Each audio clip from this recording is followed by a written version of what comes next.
Kuya, ang bastos mo kung nalabas yung pwet mo. Kuya, wag mo ilabas yung pwet mo, kuya. Uwi na ba? Ayan na, gulaman. Kuya, wag mo ilabas yung pwet mo. Ang bastos naman na ito, dapat mo nga yan. Ano nyo, Magic? Yung kilig. Baboy mo.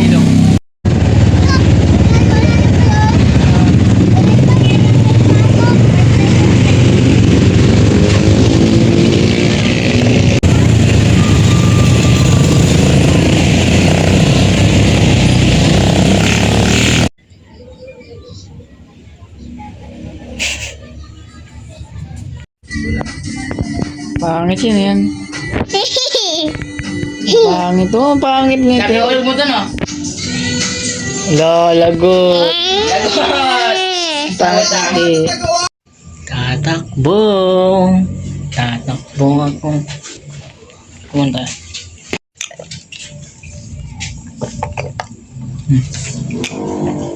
Favorite ko.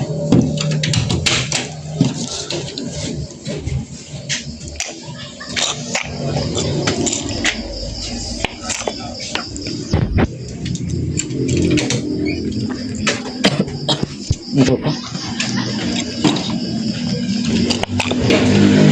Stretching mo nga. Let's go on our yard. Puntahan mo ba? Sabi ng GFS. GFS.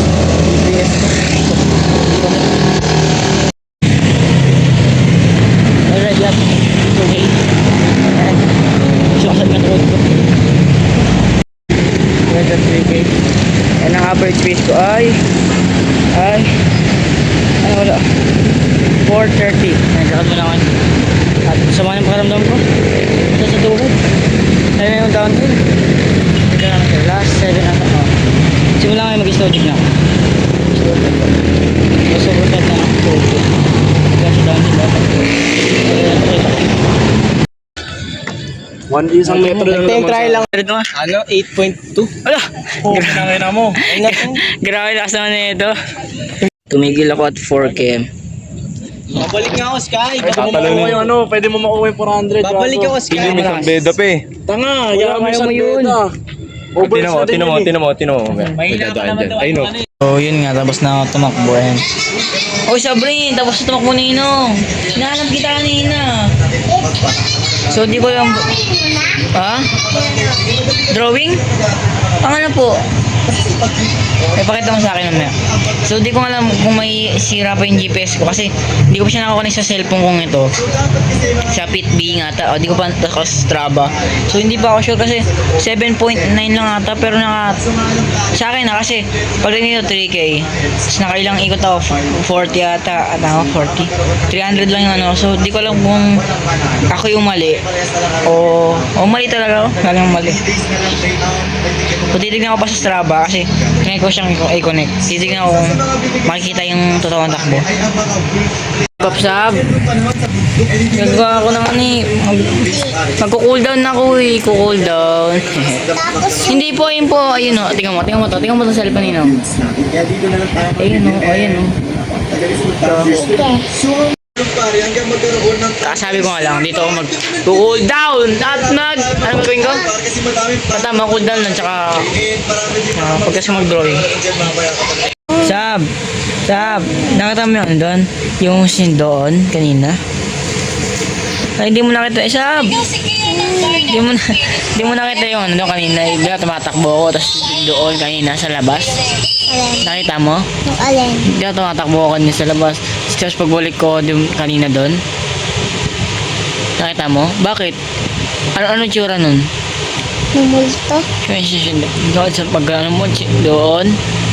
Ha? Core time! Ay! Naka! Ay! Ito ang ginagamit ko pag magkukore ako. Ayan, ito. For core natin ko after ng run ko. Kano ba hindi mo? After run, ginagamit ko yan. So, nakatulong naman siya. Mas okay naman yung pag ano ko. Kasi dati, push up lang ako sa yung sa core ko. Then, sit up. Sit up. Hindi na ako nag-sit up kasi feeling ko hindi naman tinatama yung core. Then, pull up hang. Yun lang ginagawa ko. Time lapse 2. Simulan na ito.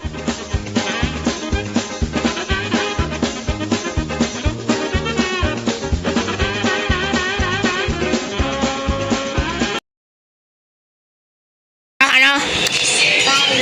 Ano? Ano sabi mo? 5. Bakit 5? Ano yung pinapanood mo, Sab? Huli ka. Huli ka.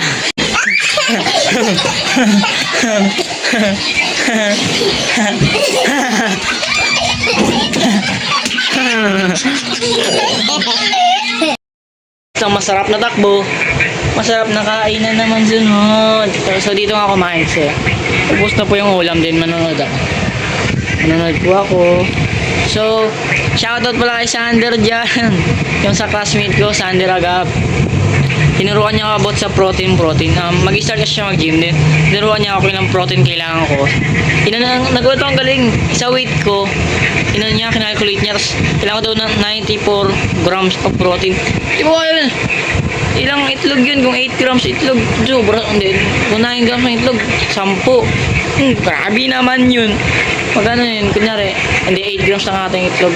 Tapos 9, tapos may isa. 90. Ang yaman mo nun, grabe. Di ba, Sab? Sab, di ba? O, di ba? Ano, Sab? Sino ka? Welcome to a brand new video where today I'm going to be starting a hardcore world I've always wanted. Sino kausap mo? Wala. Sino ikaw kausap ko eh? Di ba? Sino love mo? Ninong Isibok. Ninang. So doon mo tayo Isibok. Maka-video to. So, ito na para sa araw to. Peace out.